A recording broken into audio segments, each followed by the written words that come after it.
Today I'm going to do a quick video on a matter of eschatology that I think the church has kind of lost to a large extent. I don't know why, because our church fathers, not the early, yes, the early church fathers, but also our church fathers growing up, all I can remember is every leader in the church believed in the rapture of the saints. The rapture was something that I was, raised on. We knew it could come at any moment. And then somewhere around the 2010s, these mockers somehow infiltrated the church and they just decided it was open season to mock all the doctrines that our fathers raised us with. And the rapture, the whole thing, they just started mocking it like they had some kind of insider knowledge or like they had the special truth and that was old. Now update your theology. It's the 2010s or whatever. And they kind of mocked it. They started saying the end times was 70 AD. But the main thing here, and other than the fact that you should be able to discern these people are coming in the wrong spirit because of that spirit of mockery they're operating in and belittlement and humiliation. They act like anyone who doesn't agree with them is an absolute idiot. It's totally wrong, totally demonic, to be honest. But regardless, the main lie, the main piece of disinformation that these people believe because of the internet. Now, they'll tell you to do your research and they'll act like they're the ones who've done their research, but they're not the ones who've done their research, not by a long shot. All they did was have confirmation bias when they searched the internet and they found one website. And what this disinformation is that the rapture was a doctrine invented in the 1800s by a man named John Darby. And before that, the early church never believed in the rapture. Well, this is provably false, but the fact is, and I know this from my own experience, for sure. This is definitely my own experience. When you're infected with a delusion, the truth can be put right in front of you and you're still not going to see it. So I don't know that this video is intended to sway someone who's infected by the delusion. But my hope is this video protects those who haven't yet been infected by delusion. So I'm going to cite, obviously, well, first of all, we know there's Bible verses. We probably all know the Bible verses that refer to the rapture, right? Jesus talks about when the Son of Man returns, two people will be working in a field. One will all of a sudden disappear. The other will remain. In Daniel chapter 12, verses, I believe, 1 through 3, it says that at the end of the age, a time of distress will arise, such as has not arisen since the beginning of nations.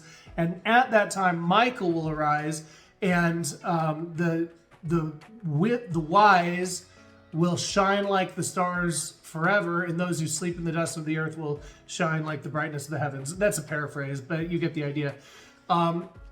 Paul the Apostle said that we will be changed in an instant, in the twinkle of an eye. So we know there's Bible verses. Now, people argue, well, that doesn't say the rapture. That could mean, and they try and metaphorize everything, right? But so this video, I'm solely going to cite early church writings that affirm the belief of, in this case, a pre-tribulation rapture. So I'm not actually in this video trying to weigh in on pre-trib, mid-trib, or post-trib.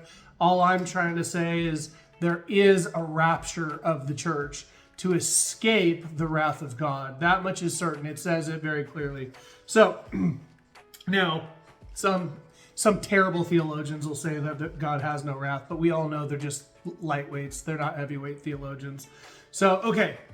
The rapture. So where can we find references to the rapture from church leaders prior to John Darby's life in the 1800s?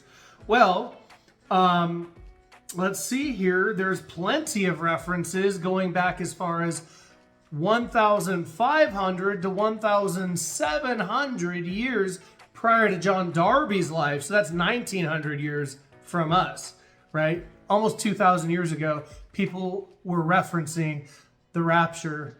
So the first example I'd give you is from the Shepherd of Hermas, which was an early church book. It's not the Bible. It's not authoritative like the scriptures. However, it still gives us insights. So in the Shepherd of Hermas, in the fourth vision, chapter 2, he refers to the church escaping the Great Tribulation. And I'm not going to quote it. You can go and research it yourself. But, and I hope you do. I hope you don't just take my word for it. But he talks about the church escaping the Great Tribulation because of their faith, okay? Because they trusted that God told the truth about the existence of the beast, whatever that's referring to. It says that they were spotless, and it says they repented with all their hearts. So in the Shepherd of Hermas, right there, we see he's talking about being saved from the tribulation because of faith, basically, and obedience. Okay, second early church book or writing that refers to the rapture. In the Didache, some might pronounce it Didache, but it's the Didache. In chapter 16, verses 3 through 8, he references, first of all, they reference the last days. So, there's a reference to the last days in the Didache, and the Didache was written after 70 AD. So right there, the whole doctrine that 70 AD was the last days and it's all fulfilled, that is a false doctrine, and the early church didn't believe it at all because the Didache was almost authoritative. Like, people almost viewed it as authoritative. It wasn't, but it was almost in their minds. It gave instructions on the church. I've read it, so I know. In fact, I think I own it. It gave instructions to the early church about how to conduct services, how to tell who was a true prophet, false prophet, etc. But it refers to the last days, and this book was written after 70 AD, after the destruction of Rome and Jerusalem. Well, not Rome, sorry, Jerusalem. Okay, so in the Didache, it talks about in the last days there will be corrupters in the church. Do we see that? I don't know. It says that sheep will be turned into wolves. It says that there will be betrayers rampant in the church. It says that the world deceiver will arise claiming that he is the Christ.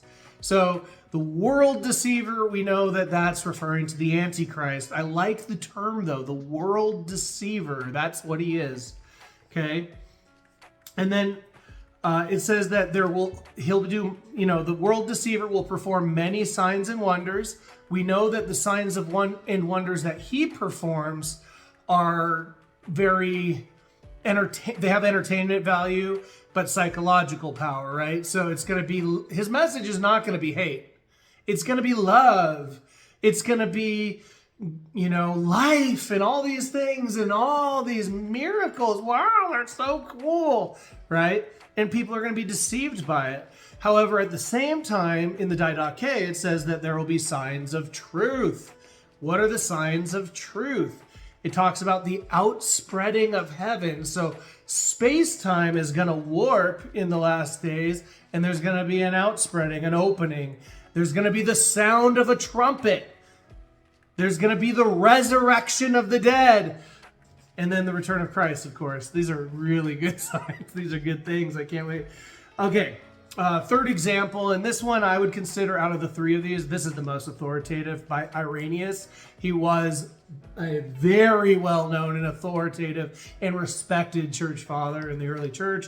He was the disciple of Polycarp, and Polycarp was the disciple of the Apostle John, the one who wrote the entire book of Revelation about the end times. So we know that Irenaeus is authoritative. In his book called Against Heresies, book number 5, he states that Enoch was given to us as an example of the rapture and how our bodies, these bodies, could be taken up into heaven, but will be changed. We won't be exactly like this, but he's using the same materials. He's transforming them, making them better. He's infusing us with light. right? But he says Enoch is an example of the rapture. Well, Enoch was caught up right before the destruction of Noah's flood, right? And so it's an example of the church being caught away prior to the judgment. Irenaeus said the rapture was before the Great Tribulation, and this is a direct quote. He says, when the church is suddenly caught up, there shall be great tribulation. And so essentially he's saying when the church is caught up, so there's a timeline type verbiage, when, there's a tense, when it happens, so future, when the church is caught up, there'll be great tribulation following that. So, and then in Against Heresies, chapter 5, verse 29, and then point 1 through 526.1, it says that the Antichrist shall put the church to flight, and people will say, well, that means running. Well, what if it doesn't mean running? What if it means literally the actions that he does causes the church to take flight? Okay, in 529, it says, those nations, however, who did not of themselves raise their eyes to heaven, and then that was the quote, but the rest goes on to, in summary, say they remain to be judged and go through the tribulation. So this is part of my message. My message has been, church, begin to look up. Jesus said, when you see these things happen, lift up your eyes, lift up, look up. Your redemption draws nigh. There's a lot of things happening in the heavens right now. We've been told heaven's one thing when really heaven is above, just like the Bible always said, right? And so there's a lot of activity going on up there. I've seen a lot of it. Maybe one day God will release me to talk about it a little bit more. I've kind of hinted here and there. I've been trying to hold back, really because of my own ego. I think that ego, it so easily gets into these things. But I believe there's signs in the heavens that are happening right now. I think that what we're being told, at times, what we're being told are demons or not. And if you read the book of Ezekiel, you'll see that clearly. But regardless, Irenaeus says, in the end of the age, the nations that do not of themselves raise their eyes unto heaven. So those who don't accept what God is bringing to us from above, those people will remain behind for the Great Tribulation. We don't want to be those people, okay? Jesus talked about, basically living in such a way that we are found worthy to stand before the Son of Man and escape the wrath to come. God still has wrath. The doctrines, the teachers you've been listening to that say he doesn't have wrath, I know it feels good. I know it makes you feel nice. I know that, from a very humanistic perspective where we don't believe the Bible's true, you could point the finger at God as being bad for having wrath. But in reality, we're the bad ones, right? Humanity is the bad ones.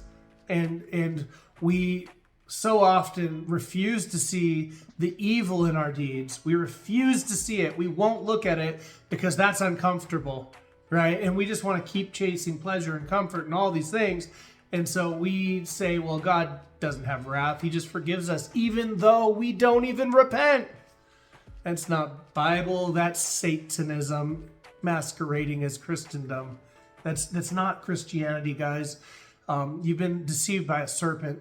So, anywho's, I did not just say that. So anyways, suffice to say, we need to understand the church can be raptured at any moment, and we should live our lives accordingly. We should live our lives believing that if we fall off the path, there's a chance we might get left behind. And that matters. That affects how we live our lives, guys. That affects how we live our lives. Doctrine matters. This specific doctrine matters incredibly. And I will tell you right now, the number one fruit you will see in ministries that do not preach that at any moment we can be caught away, you will see complacency in those churches, and that complacency in the members will eventually lead to compromise and a lukewarm heart. Guarantee it every single time.